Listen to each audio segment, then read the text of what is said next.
لوگ مختلف باتیں کرتے ہیں کہ ہمارے ملک کا مین مسئلہ قانون کی بالادستی ہے. کچھ کا خیال ہے کہ نہیں، یہاں کا مین مسئلہ غربت ہے. غربت پر اگر قابو پا لیا جائے تو ملک میں بڑی آسانی ہو جائے گی. کچھ کہتے ہیں قانون نافذ ہو جائے جرم ختم ہو جائے گا. کچھ لوگوں کا کہنا ہے کہ نہیں، یکساں نصاب تعلیم اس ملک کا مسئلہ ہے، ہر بندے کو رائے دینے کا حق اصل ہے. میری رائے یہ ہے کہ میرے وطن کا مین مسئلہ امانت میں خیانت ہے. اگر ہم سب لوگ اپنے اپنے منصب کے ساتھ دیانتدار ہو جائیں، تاجر اپنی تجارت صحیح کرے دیانتداری سے، بددیانتی نہ کرے. مزدور کے لیے حکم ہے کہ اس کی مزدوری پسینہ خشک ہونے سے پہلے اسے دے دو، تو مزدور کو بھی تو چاہیے نا کہ وہ سگریٹ پینے جائے تو 20 منٹ نہ لگا کے آئے. اسے بھی تو چاہیے نا کہ وہ چائے پینے جائے تو آدھا گھنٹہ ضائع کر کے نہ آئے. استاد کا احترام ہمیشہ روحانیت کو مضبوط کرتا ہے، معاشروں کو بلندی دیتا ہے. لیکن استاد کو بھی یہ چاہیے کہ ساری کلاسیں شور کر رہی ہیں اور استاد اکٹھے بیٹھ کے سموسے کھا رہے ہیں، وہ اپنے منصب کے ساتھ بھی تو دیانتداری کا مظاہرہ کرے نا. میرے ذمے اگر مسجد میں خطبہ دینا آیا ہے تو میں نے تو کتاب کھولی ہے جمعے والا دن رات کو کہ سویرے کچھ بیان کرنا ہے، وہ گھنٹہ کیسے گزارنا ہے. بزرگوں کی، علماء کی بات نہیں کرتا، اپنے جیسے لوگوں کی. تقریر کے 2 گھنٹے پورے کرنے، اس میں کوئی مواد قوم کو دے سکا ہوں، کسی ترجیحی بنیادوں پر قائل کر سکا ہوں، نہیں کر سکا، الگ مسئلہ ہے. کیونکہ رات ہی تو میں نے ایک طالب علم سے ایک دن کہا جمعے کی صبح کہ آج جمعے میں کیا تقریر کرنی ہے، آپ جمعہ پڑھاتے ہیں. کہنے لگی ابھی فیصلہ نہیں کیا. میں نے کہا یار تو بڑا مولوی تا نہیں اجے کیتا، میں چھوٹا ہوا، میں تو جمعہ پڑھا کے ہفتے والے دن ہی فیصلہ کر لینا پہ اگلے جمعے کی بیان کرنا، تاکہ میں سارا ہفتہ اس مواد کے حوالے سے کچھ پڑھتا رہوں. جب تک ہم اپنی ذمہ داریوں کو پورا نہیں کرتے. حضرت خواجہ نصیر الدین چراغ دہلوی رحمۃ اللہ علیہ کی خدمت میں بادشاہ وقت آیا تھا. ان کی خدمت میں بادشاہ وقت نے آ کے کہا حضور کو وظیفہ بتائیں، کوئی عبادت بتائیں. تو حضرت خواجہ نصیر الدین صاحب رحمۃ اللہ علیہ فرمانے لگے رب نے جو تجھے منصب اور ڈیوٹی دی ہے نا، وہی دیانتداری سے کر، یہی سب سے بڑا وظیفہ ہے. تیرا وہ کام تجھے اللہ کی بارگاہ میں لے جائے گا، اس کو دیانتداری کے ساتھ کر. ہمارا بہت بڑا مسئلہ، اور دیانتداری سے مراد ایک اور پہلو بھی ہے. آپ جب اپنا منصب آگے دیں گے تو پھر بھی دیانتداری کے ساتھ دیں گے. محبت اور چیز ہے، قابلیت اور چیز ہے. منصب محبت کی بنیاد پر نہیں دینے چاہیے، قابلیت کی بنیاد پر دینے چاہیے. ہمارے ہاں محبت کی بنیاد پر سارا کچھ تقسیم ہوتا ہے. حضرت سیدنا ابو ذر غفاری رضی اللہ تعالی عنہ، اتنا عظیم انسان، اتنے بڑے آدمی کہ میرے نبی پاک صلی اللہ علیہ وسلم نے فرمایا اس زمین کے اوپر اور آسمان کے نیچے میرے ابو ذر غفاری سے سچا بندہ کوئی نہیں. اتنا بڑا آدمی. حضرت ابو ذر غفاری کے بارے میں فرمایا زمین کے اوپر آسمان کے نیچے آپ سے سچا بندہ کوئی نہیں. لیکن جب انہوں نے کہا نا مجھے ایک صوبے کی گورنر ہی دے دیں، تو محبوب نے فرمایا یہ کام آپ کے لیے مشکل ہے، آپ سے ہو نہیں سکے گا. ہر آدمی محبت کی بنیاد پر اس سجادہ نشین بن جاتے ہیں. محبت کی، اچھا پہلے تو سجادہ نشین بنتے تھے آستانوں کے، اب تو مدرسوں کے بھی سجادہ نشین ہی ہیں. حالانکہ یہاں تو چلو کہ علمی عبارت چھوڑو، خانقاہ پہ تو دم درود کرنا ہے آپ نے، اللہ ماشاء اللہ تو وہ کرو. آپ نے مدرسہ اتنی بڑی بلڈنگ بھی نااہل بیٹے کے سپرد کر دی، جو خالصتاً صدقات زکوٰۃ کی رقم سے آئی ہوئی چیزیں تھی وہ بھی آپ نے ان کو دے دی، جو بالکل اس کو اجاڑ کے رکھ دیں.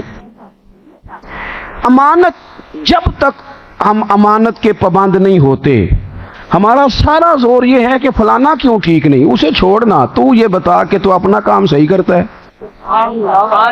اگر ہم سارے اپنا کام ٹھیک کرنے لگ جائیں، کپڑے والا کپڑے صحیح بنائے، وہ کہے میری عبادت یہی ہے کہ میں نے دیانتداری سے چلنا ہے، وہ صحیح سینے والا صحیح سی کے دے، تو چلو معاشرے کا کپڑوں والا مسئلہ تو حل ہوا کہ نہیں ہوا. یہ اس سے تو سکون آیا کہ نہیں.